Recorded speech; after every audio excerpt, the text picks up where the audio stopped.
Morning mga kachamba. Today is Tuesday. Papakita ko sa inyo paano ba kami dito nag-in sa South Korea pagka papasok namin. Siyempre meron lang kami dito biometric. Doon lang sila nakabase. Ito, mula dun sa kisoksa namin or kwarto. Pupunta lang ako ng opisina dahil nandun yung biometric namin. Medyo malaki rin tong company namin. Ayan, ito yung aming office. Ang lawak.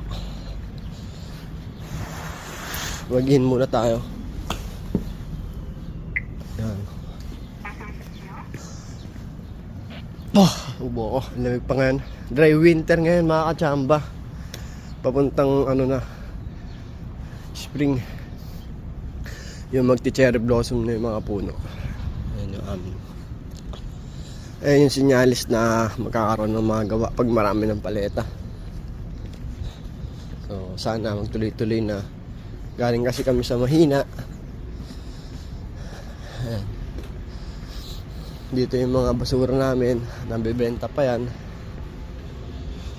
Ayan yung mga gawa namin, yung mga pinagputulan. Pera din yan. Nakawak.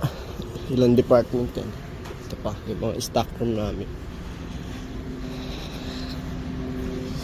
Ayan. Ito yung mga paleta na gagamitin namin pang export. Yung gawa namin ngayon.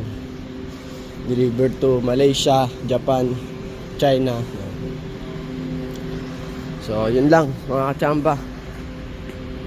Good morning sa inyong lahat.